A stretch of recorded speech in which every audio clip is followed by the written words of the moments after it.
नमस्कार साथियों, आपके अपने YouTube चैनल हिंदी पीडिया में आज की प्रश्नोत्तरी में हम सब बात करने वाले हैं महत्वपूर्ण प्रश्नों के बारे में जो नेट परीक्षा में पूछे गए प्रश्न हैं।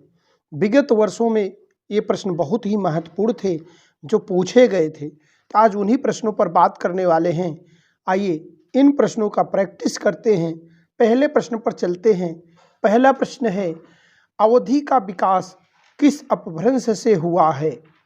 अवधि हिंदी की 18 बोलियां जो हैं, 18 बोलियों में अवधि जो है उपभाषा, पूर्वी हिंदी की उपभाषा है। तो अवधि किस अपभ्रंश से विकसित हुई है, इसके लिए भी हमने वीडियो पहले बना रखे हैं। आप हमारे प्लेलिस्ट में जाकर वहां से आप भाषा से संबंधित वीडियो देखकर इसके सरल सूत्रों को समझ सकते हैं कि किस उपभाषा से कौन कौन सी बोली विकसित हुई है। इसी तरह से आप हमारे टेलीग्राम चैनल को भी सब्सक्राइब करके वहां से भी बहुत सारे वीडियो देख सकते हैं। इस तरह से आज के पहले प्रश्न पर चलते हैं। महाराष्ट्री, सौरसेनी, अर्धमागधी, मागधी। अब यहाँ देखें तो अवधि का विकास जो है पूर्वी हिंदी से है, अपूर्वी हिंदी अर्धमागधी से हुई है। इस तरह से आपका सही विकल्प यहाँ जो हो जाएगा, इन 4 विकल्पों में से सही विकल्प 4 विकल्प है मराठी, सौरसेनी, अर्धमागधी और मागधी। तो ये 4 अपभ्रंश दिए गए हैं। इन 4 अपभ्रंश से आपकी जो अवधि विकसित हुई है वह अर्धमागधी से विकसित हुई है। आपका सी विकल्प सही हो जाएगा, अर्धमागधी। सही विकल्प आपका हो जाएगा अर्धमागधी। दूसरा प्रश्न लेते हैं। दूसरे प्रश्न पर चलते हैं।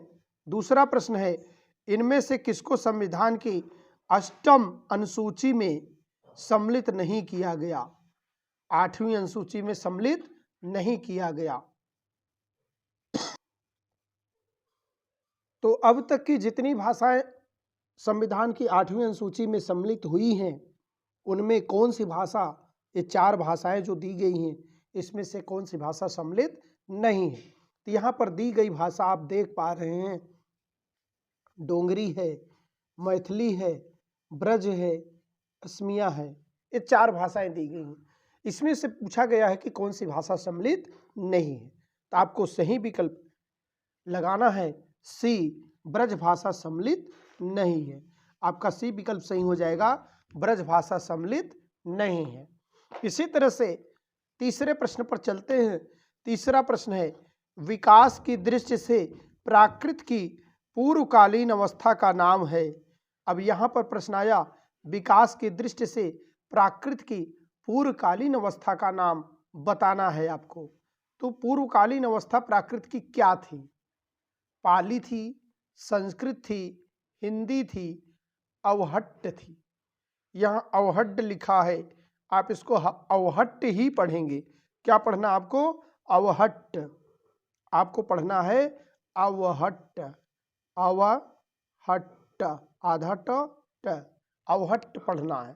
तो इस तरह से आप देख पा रहे हैं यहाँ पर जो दिया गया है कि प्राकृत की पूर्वकालीन अवस्था का नाम। तो प्राकृत की पूर्वकालीन अवस्था आप हमेशा भूलेंगे नहीं, याद रहेगा। बस एक सरल सूत्र याद करना है, बस पापरा अहि, बस पापरा अहि। तो सबसे पहले व से आता है वैदिक संस्कृत, फिर स से वस संस्कृत, फिर पापरा पाली, फिर आता है प्राकृत, फिर आता है अपभ्रंश, फिर आता है हिंदी। तो अपभ्रंश की पूर्वकालीन जो यहाँ पर है, अपभ्रंश की पूर्वकालीन क्या है? संस्कृत। सही रूप क्या है? संस्कृत। वैदिक संस्कृत या संस्कृत। आप यहाँ लिख सकते हैं सही विकल्प क्या हो जाएगा? संस्कृत। आपका बी विकल्प सही हो जाएगा। विकास की दृष्टि से प्राकृत की पूर्वकालीन भाषा कौन सी थी? संस्कृत। प्राकृत की पूर्वकालीन भाषा संस्कृत थी। इसी तरह से आप अगले प्रश्न पर चलते हैं। अगले प्रश्न पर चल सकते हैं। अगला प्रश्न है, गोकुलनाथ की रचना है अब गोकुलनाथ की रचना इसमें से कौन सी है? पौमचर्यु, ललित विस्तार, छंदानुशासन, 84 वैष्णवन की वार्ता। यहाँ पर जो गोकुलनाथ की रचनाएं दी गई हैं, इसमें से कौन सी रचना गोकुलनाथ की है? जो रचनाएं दी गई हैं, कौन सी रचना गोकुलनाथ की है? तो गोकुलनाथ की रचना है 84 वैष्णवन की वार्ता। 84 वैष्णवन की वार्ता। आपका डी विकल्प सही हो जाएगा, 84 वैष्णवन की वार्ता। इसी तरह से अगले प्रश्न पर चलते हैं, काव्य अलंकार किसकी रचना है?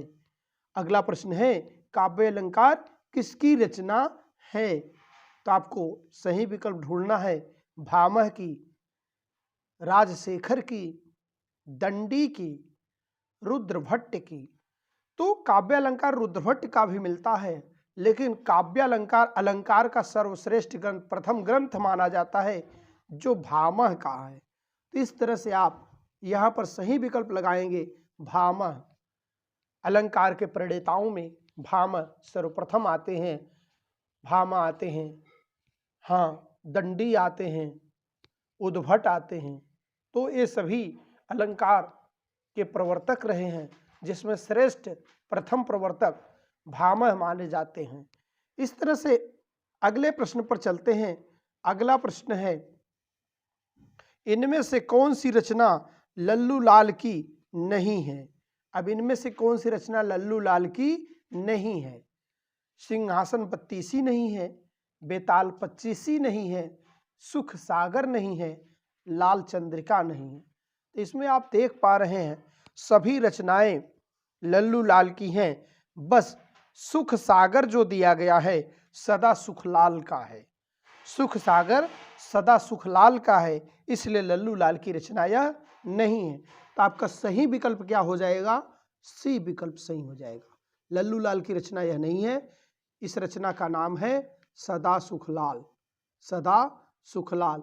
आप इस रचना का नाम देखेंगे, लिखेंगे सदा सुखलाल, सदा सुखलाल। इस तरह से आप देख पा रहे हैं सदा सुखलाल, इसको आप कर सकते हैं। इसके बाद अगले प्रश्न पर चलते हैं। अगला प्रश्न है, इनमें से कौन सा इलाचंद्र जोशी का उपन्यास है? इनमें से कौन सा उपन्यास इलाचंद्र जोशी जी का है? सुनीता है, मुक्ति पथ है, सुखदा है, तेरी मेरी उसकी बात। अब तेरी मेरी उसकी बात यह तो यशपाल की रचना है। सुखदा जो है 1953 में प्रकाशित हुई, यह जैनेन्द्र की है। तेरी मेरी उसकी बात यशपाल की है और सुखदा जैनेन्द्र की है। और इसके बाद सुनीता की बात करें तो जयनाथ बाबू की यह रचना है सुनीता। तो इस तरह से आप देख पा रहे हैं आपका सही विकल्प जो है क्या हो जाएगा? इलाचंद जोशी का मुक्ति पथ उपन्यास है, मुक्ति पथ। आप सही विकल्प लगाएंगे बी, मुक्ति पथ, इलाचंद्र जोशी। अगले प्रश्न पर चलते हैं। अगला प्रश्न है, इनमें से कौन मनोविश्लेषणवादी कथाकार नहीं है? अब यहां पूछा गया मनोविश्लेषणवादी कथाकार जो नहीं है। तो मनोविश्लेषणवादी कथाकार जो नहीं है, इसमें से आप देखें कि इनमें से कौन मनोविश्लेषणवादी कथाकार नहीं है? जैनेन्द्र नहीं है, चतुरसेन शास्त्री नहीं है, इलाचंद्र जोशी नहीं है, अज्ञेय नहीं है। तो यहां पर सही विकल्प आपका हो जाएगा अज्ञेय जी मनोविश्लेषणवादी कथाकार नहीं है, बाकी सभी मनोविश्लेषणवादी कथाकार हैं। तो आपका डी विकल्प यहां सही हो जाएगा, अज्ञेय जी मनोविश्लेषणवादी कथाकार नहीं है। अगले प्रश्न पर चलते हैं। अगला प्रश्न है,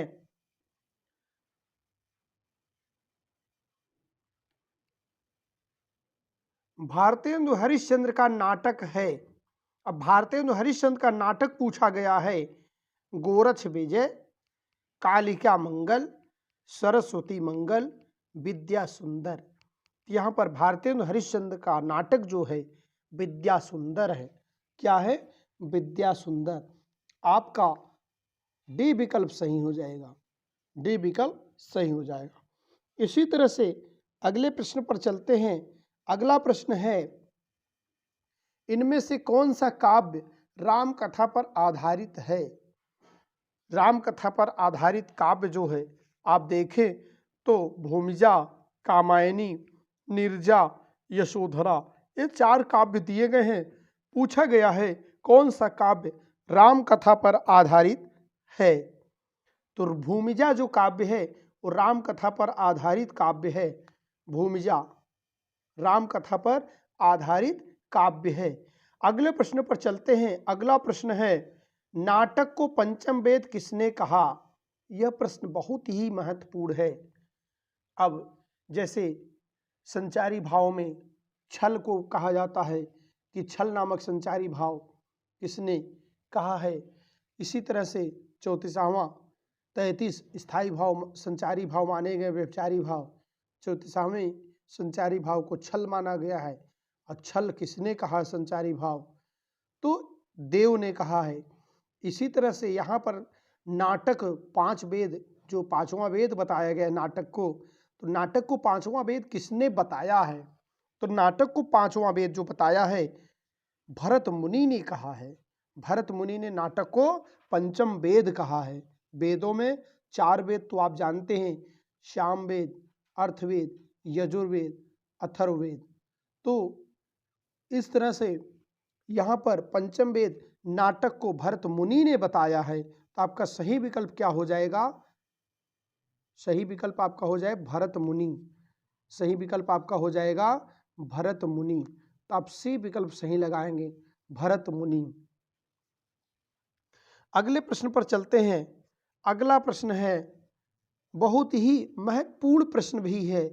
यह पंक्ति बहुत बार परीक्षाओं में पूछी गई है और यह परीक्षा में पूछी गई पंक्ति ही है जो परीक्षा के प्रश्न पत्र से ली गई है। आगम वेय पुराणे पाणियु माण वहंती, पंक्ति किसकी है? यहाँ पर आप देख पा रहे हैं यह पंक्ति सरहपा की है, कन्हपा की है, सबरपा की है, डोम्बिपा की है। ये जो आदिकाल के रचनाकार दिए गए हैं इसमें यह रचना जो है 820 के आसपास यह पंक्ति है, तो कन्हपा की है। यह पंक्ति किसकी है? कन्हपा। कन्हपा का जो समय माना जाता है 820 के आसपास, 820 ईस्वी के आसपास माना जाता है। तो यह प्रश्न आपका सही उत्तर हो जाएगा, बी विकल्प आपका हो जाएगा कन्हपा। अगले प्रश्न पर चलते हैं। अगला प्रश्न है, खड़ भाषा और पुराणम च, खड़ भाषा और पुराणम च कुरानम कथितम मया, कुरानम कथितम मया, भाषा के संबंध में यह पंक्ति किस कवि की है? जगनिक की, नरपति नाल की, चंद्रबरदाई की, अब्दुल रहमान की। अब भाषा के संदर्भ में जो पूछा गया है यह पंक्ति यहाँ दिए गए विकल्प में से किसी की नहीं है, किसी की नहीं है। तो यहाँ पर यह प्रश्न जो दिया गया है यह विवादित प्रश्न है। ऐसे प्रश्न भी परीक्षाओं में पूछे जाते हैं जहाँ पे हम भ्रमित हो जाते हैं। तो थोड़ा सा आसपास के जो लेखक होते हैं उन्हें ही विकल्प सही मान लिया जाता है, या तो जब हम इस पर कोई रीट डालते हैं तो उसमें एक आंसर दिया जाता है कि इसका उत्तर सबको दिया जाएगा। इस तरह के प्रश्न आप देख पा रहे हैं। यह प्रश्न जो अभी आप देख रहे हैं यूजीसी नेट 2014 जून का पेपर है। जून के पेपर से यह दिया जा रहा है आपको। तो जून के पेपर में यह सेट जो आपको दिया गया है इसमें सेकंड शिफ्ट की परीक्षा है, सेकंड पेपर है, जिसमें यह 13वां प्रश्न दिया गया है। अब इस तरह का प्रश्न गलत भी दिया जाता है, इसको हमें सही करना है। यह कथन जो दिया गया है, खड़ भाषा पुराणम च कुरानम कथितम मया, भाषा के संबंध में यह पंक्ति किसकी है? सरहपा की है। तो आपको सही विकल्प लगाना है। यहाँ 4 विकल्प जो दिए गए चारों गलत हैं, यहाँ पर सही विकल्प लिखना है सरहपा। सरहपा आपका सही विकल्प होगा और ये चारों विकल्प आपके गलत होंगे। ये चारों गलत विकल्प हैं, इनको चारों को गलत कर देना है। सरहपा सही विकल्प आपका होगा। इसी तरह से अगले प्रश्न पर चलते हैं। अगला प्रश्न भी है, प्रेमचंद के सेवा सदन उपन्यास का उर्दू शीर्षक है। अब प्रेमचंद के जो उपन्यास हैं वो उर्दू नाम से पहले छपते थे, बाद में उन्होंने हिंदी में संपादित किया, अनुवादित किया। तो बाजारे हुस्न का है, गोसाए आफिमत का है, चौगाने हस्ती का है, हम खुरमा व हम सबाब। प्रेमचंद के सेवा सदन उपन्यास की बात की जा रही है। तो प्रेमचंद का सेवा सदन उपन्यास जो है वह किस नाम से जाना जाता है? सेवा सदन चौगाने हस्ती के नाम से जाना जाता है। सेवा सदन किस नाम से जाना जाता है? चौगाने हस्ती के नाम से जाना जाता है। यह प्रश्न हर परीक्षा में आता है। किसी बार किसी परीक्षा में इसके उपन्यास पूछे जाते हैं, उपन्यास का अनुवाद रूप पूछा जाता है, उपन्यास के पात्र पूछे जाते हैं। इस तरह से प्रेमचंद के उपन्यासों को, रंगभूमि को, गोदान को आप कभी पढ़ना ना भूलें। इनको पढ़ते रहें, सेवा सदन को ये सभी पढ़ते रहें। एक प्रश्न आप कर पाएंगे हमेशा ही। अगले प्रश्न पर चलते हैं। अगला प्रश्न है, नाक, भौं, पेट, दांत, मूछ आदि विषयों के निबंधकार हैं। अपने निबंधों का विषय इस तरह के विषय को बनाते रहे तो कौन सी निबंधकार हैं?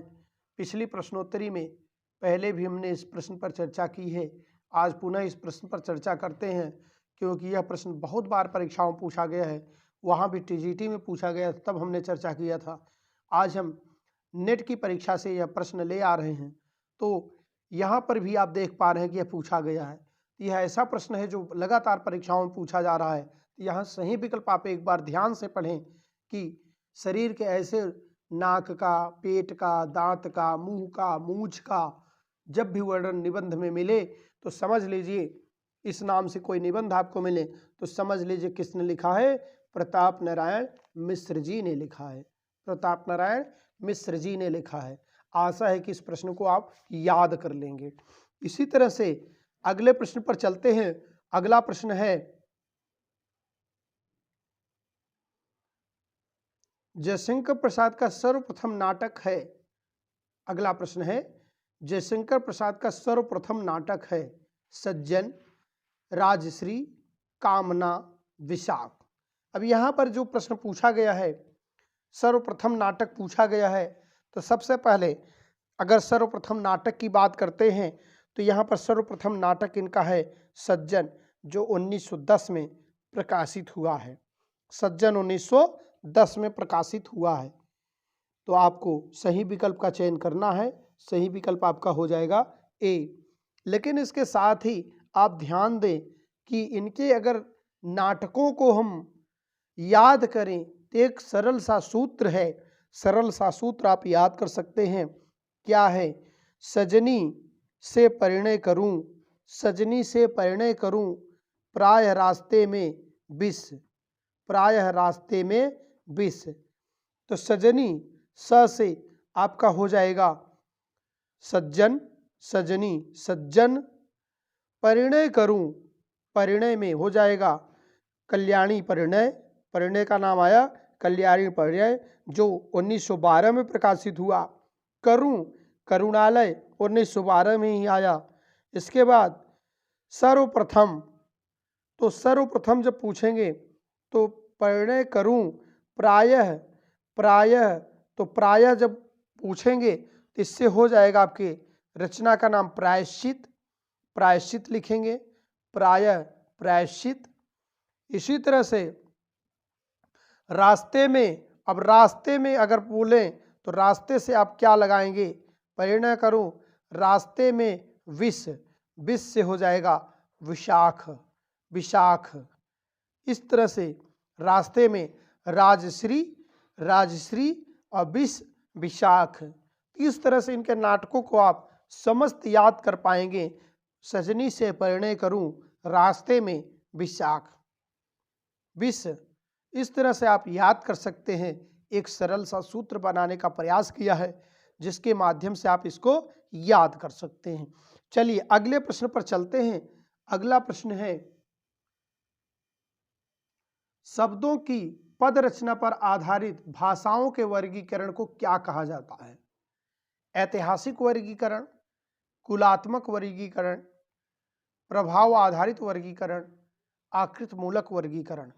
अब यहाँ पर आप देखें शब्दों की पद रचना पर आधारित भाषाओं के वर्गीकरण को क्या कहते हैं। तो शब्दों की पद रचना पर आधारित भाषाओं के वर्गीकरण को आकृति मूलक वर्गीकरण कहते हैं। क्या कहते हैं? आकृति मूलक वर्गीकरण कहते हैं।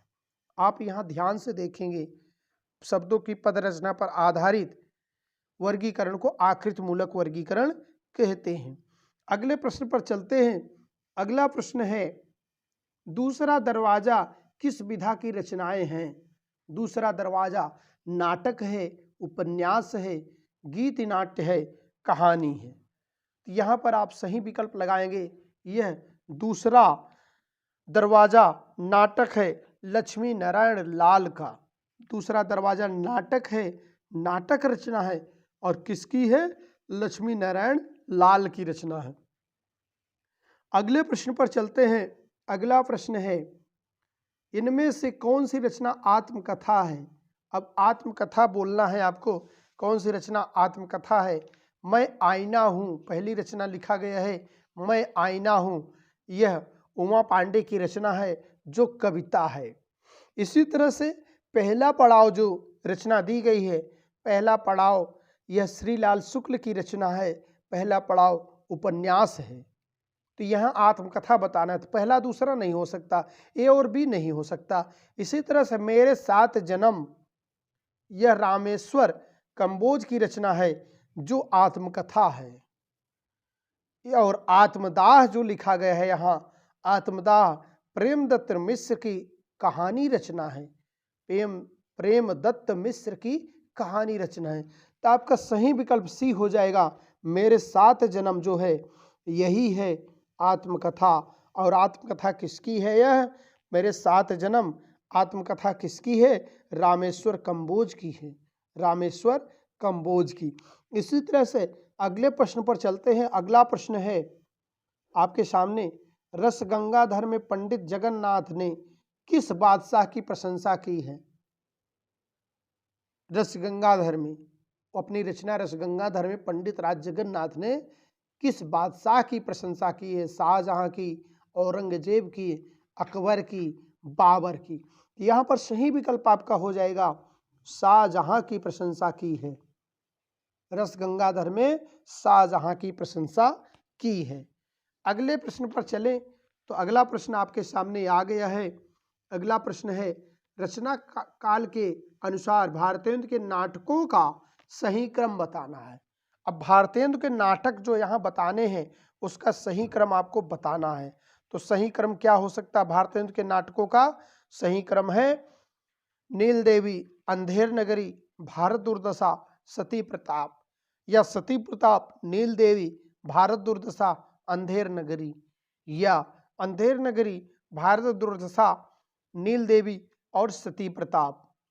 इसी तरह से आप चौथा ऑप्शन देख सकते हैं, भारत दुर्दशा, नील देवी, अंधेर नगरी और सती प्रताप। तो यहाँ पर चार विकल्प दिए गए हैं जिसमें से आप ध्यान से देखेंगे तो सबसे पहले अगर देखें भारत दुर्दशा जो 1880 में प्रकाशित हुआ, 1880 में प्रकाशित हुआ। और इसी तरह से आप देखें 1881 में प्रकाशित हुआ नील देवी, और 1881 में प्रकाशित हुआ अंधेर नगरी, और सती प्रताप 1883 में प्रकाशित हुआ। तो जब इस तरह से 83 में सती प्रताप है तो सती प्रताप सबसे अंत में आएगा। तो जो सती प्रताप तीन विकल्प दिए गए हैं अब इन्हीं को देखना है। बी विकल्प बिल्कुल अलग हो गया है। अब तीन विकल्प में से पहले दिखना है कि अंधेर नगरी और नील देवी 81 में दोनों हैं। तो अंधेर नगरी और नील देवी लगातार आ रहे हैं तीनों में। अंधेर नगरी और नील देवी, हाँ तीनों में लगातार आ रहे हैं। नील देवी डी में भी आ रहा है, नील देवी आ रहा है, सती प्रताप पहले चला गया, नील देवी। तो यहाँ पर आप इस तरह से देखेंगे भारत दुर्दशा जो 1880 में है यह सबसे पहले है और एक ही विकल्प भारत दुर्दशा है। तो यहाँ पर आपका सही विकल्प हो जाएगा डी सही विकल्प आपका हो जाएगा। भारतेंदु के नाटकों का सही क्रम इस तरह से डी है। भारत दुर्दशा 80, नील देवी 81, अंधेर नगरी 81, सती प्रताप 1883, सभी 1800 में लिखे गए हैं। अगले प्रश्न पर चलते हैं। अगला प्रश्न है, पंत की काव्य रचनाओं का सही क्रम है। अब पंत की काव्य रचनाओं का सही क्रम देखें। गुंजन, पल्लव, ग्राम्य, युगांत, लोक, प्रतान। इस तरह से आप देखें, पल्लव, गुंजन, युगांत, ग्राम्य, युगांत, गुंजन, ग्राम्य, पल्लव, पल्लव, गुंजन, ग्राम, युगांत। लोकायतन होना चाहिए, एक रचना यहाँ नहीं मिल रही है। यह जो है इस तरह से आप देखें तो कौन सा विकल्प आपका सही होगा? तो यहाँ पर बी विकल्प सही होगा। सबसे पहले पल्लव आएगा, फिर गुंजन आएगा, फिर युगांत आएगा, फिर ग्राम्य आएगा। तो क्यों आएगा? क्योंकि पल्लव जो लिखा गया, पल्लव 1926 में लिखा गया, पल्लव 1926 में लिखा गया, और गुंजन 1932 में लिखा गया, 1932 में। इस तरह से युगांत जो है लिखा गया 1937 में, युगांत जो है 1937 में, और ग्राम्य 1940 में। तो ग्राम्य सबसे अंत में आएगा, 1940 ग्राम्य है। तो आपका बी विकल्प सही हो जाएगा। आप अपने बी विकल्प को यहाँ सही कर सकते हैं, सही क्रम लगा सकते हैं। पंगु युगा, पंगु युगा एक ऑप्शन बना सकते हैं, क्रम बना सकते हैं, कूट बना सकते हैं, पंगु युगा।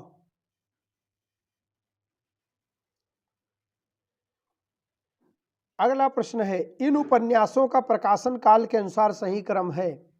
बूंद और समुद्र, कठ गुलाब, अमृत और विष, मैला आंचल। एक विकल्प यह हो गया। इन उपन्यासों का सही क्रम क्या है? दूसरा है मैला आंचल, अमृत और विष, बूंद और समुद्र, कठ गुलाब। तीसरा विकल्प है कठ गुलाब, बूंद और समुद्र, अमृत और विष, मैला आंचल। और चौथा विकल्प जो है यहाँ मैला आंचल, बूंद और समुद्र, अमृत और विष, कठ गुलाब। यहाँ पर 4 विकल्प दिए गए हैं, जिसमें से सही विकल्प आपका बी विकल्प है, मैला आंचल, अमृत और विष, बूंद और समुद्र, कठ गुलाब। तो आपको सही विकल्प का चयन करना है, बी विकल्प आपको सही करना है। इसी तरह से अगले प्रश्न पर चलते हैं। अगला प्रश्न आपके सामने है, पत्रिकाओं का प्रकाशन काल के अनुसार सही क्रम बताना है। ये पत्रिकाएं दी गई हैं प्रकाशन काल के अनुसार, इनका सही क्रम आपको बताना है। तो चलिए देख लेते हैं। सबसे पहले प्रकाशन किसका देखते हैं। सरस्वती जो है 1900 में प्रकाशित है, सरस्वती 1900 में प्रकाशित है, और हंस 1930 में प्रकाशित है। अब ब्राह्मण 1883 में प्रकाशित है, और नागरिक पचाणी पत्रिका जो है 1893 में प्रकाशित है।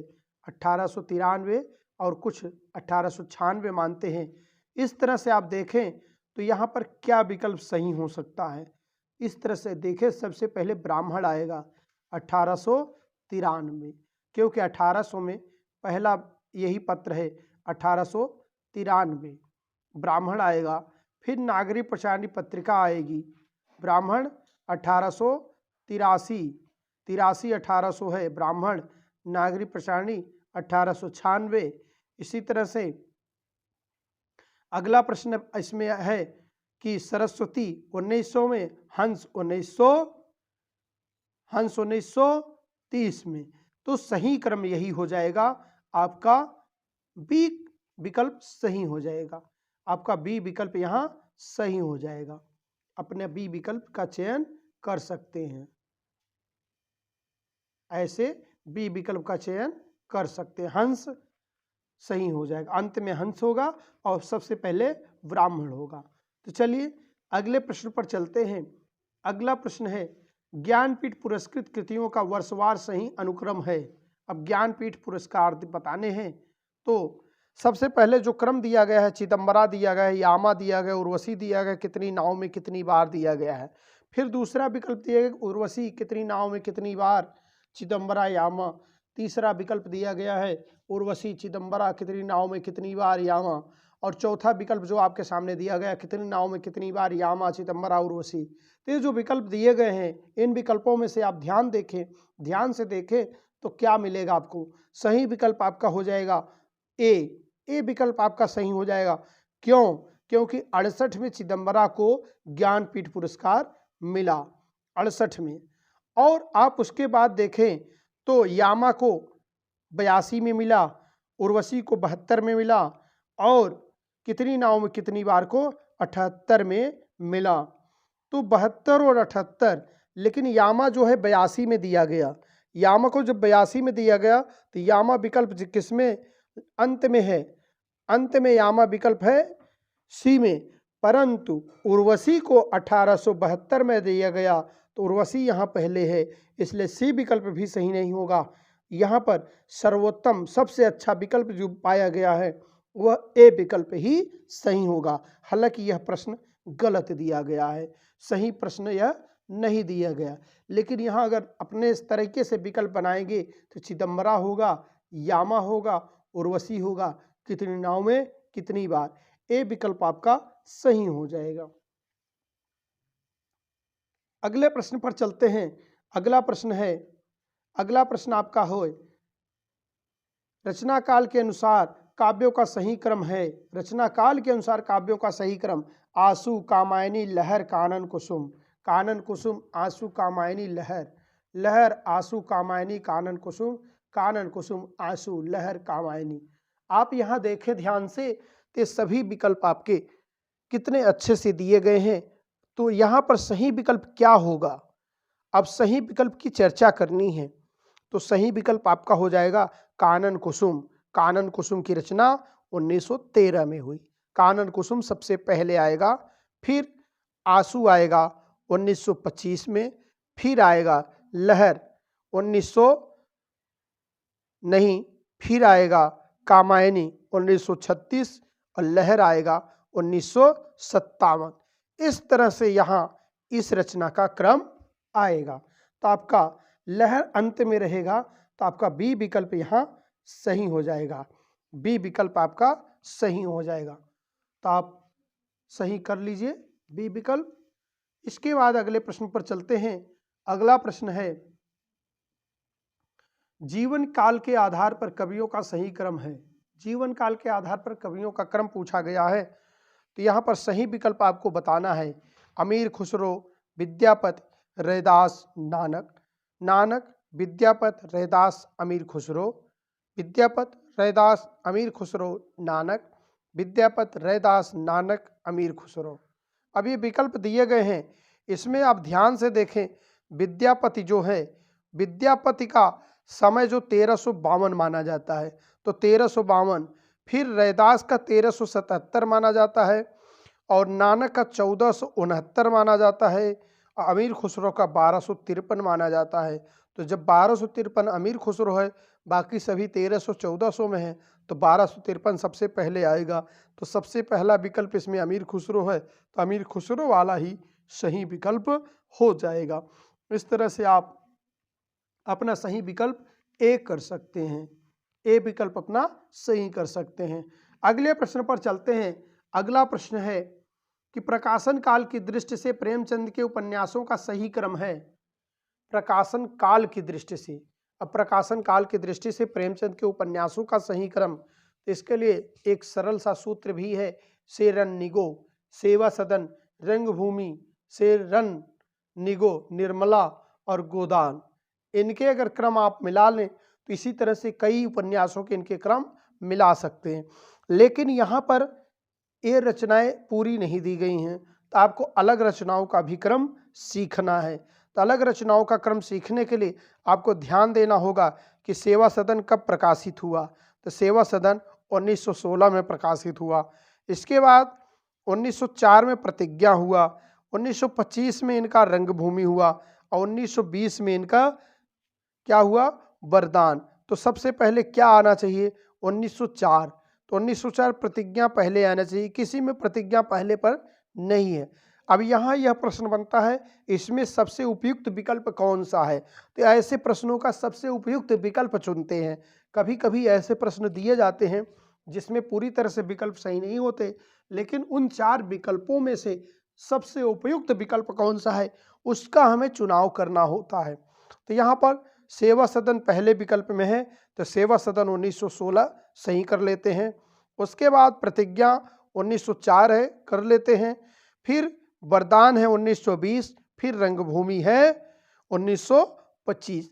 यह विकल्प सही के काफ़ी नज़दीक है, इसलिए ए विकल्प आपका सही हो जाएगा। ए विकल्प अपना सही कर सकते हैं। अगले प्रश्न पर चलते हैं। अगला प्रश्न है, प्रकाशन काल की दृष्टि से भीष्म साहनी के उपन्यासों का सही अनुक्रम है। अब यह भीष्म साहनी के उपन्यास का सही अनुक्रम पूछा गया है। तो तमस, कड़ियाँ, नीलू नीलिमा, नीलोफर, मायादास की माड़ी। मायादास की माड़ी, तमस, कड़ियाँ, नीलू नीलोफर, नीलिमा नीलोफर, नीलिमा नीलू नीलिमा नीलोफर, तमस, कड़ियाँ, मायादास की माड़ी, कड़ियाँ, तमस, मायादास की माड़ी और नीलू नीलिमा नीलोफर। इस तरह से यहाँ दिया गया है। अब ये जो विकल्प दिए गए हैं इसमें से सही विकल्प आपका क्या होगा? तो सबसे पहले कड़ियाँ, फिर तमस, मायादास की माड़ी, नीलू नीलिमा नीलोफर। आपका डी विकल्प ही सबसे उपयुक्त विकल्प है। अपना डी विकल्प यहाँ सही कर सकते हैं। डी विकल्प को सही कर सकते हैं। अगले प्रश्न पर चलते हैं। अगला प्रश्न है, प्रकाशन काल की दृष्टि से विष्णु प्रभाकर की रचनाओं का सही क्रम। सृजन के सेत, यादों की तीर्थ यात्रा, यादों की तीर्थ यात्रा और उसके बाद है हम सफर मिलते रहे, अर्धनारीश्वर। यहाँ जो विष्णु प्रभाकर की रचनाओं का सही क्रम बताना है तो दूसरे विकल्प देखिए, अर्धनारीश्वर, सृजन के सेत, हम सफर मिलते रहे, यादों की तीर्थ यात्रा।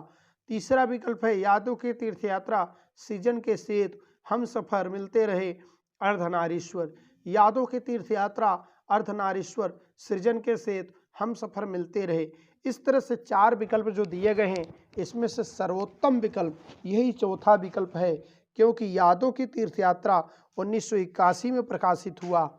इसके बाद दूसरा 1981 के बाद अगर इसमें है तो 1992 में प्रकाशित हुआ अर्धनारीश्वर और 1996 में प्रकाशित हुआ हम सफ़र मिलते रहे, हम सफ़र मिलते रहे और 1990 में प्रकाशित हुआ सृजन के सेतु, सृजन के सेतु। तो यहाँ पर सबसे पहले 1981, फिर दिया गया अर्धनारीश्वर, अर्धनारीश्वर जो है 1992, फिर 1990। इस तरह से आपका सही विकल्प है सृजन के सेतु, सृजन के सेतु 1990 और 90 के बाद हम सफ़र मिलते रहे 1992, हम सफ़र मिलते रहे 1992। तो आपका सही विकल्प यहाँ सबसे उपयुक्त विकल्प जो दिख रहा है, सबसे उपयुक्त विकल्प डी हो जाएगा। तो आपका 30 का डी आप सही कर सकते हैं, डी विकल्प सही कर सकते हैं। इसी तरह से आज के प्रश्नोत्तरी यहीं समाप्त करते हैं। चैनल अभी तक आपने सब्सक्राइब नहीं किया है तो चैनल को सब्सक्राइब कर लें, क्योंकि इसी तरह की प्रश्नोत्तरी हम आपको देते रहेंगे, आपकी तैयारी के प्रमुख अंश को आगे बढ़ाते रहेंगे। आज के लिए इतना ही। धन्यवाद। जय हिंद, जय भारत।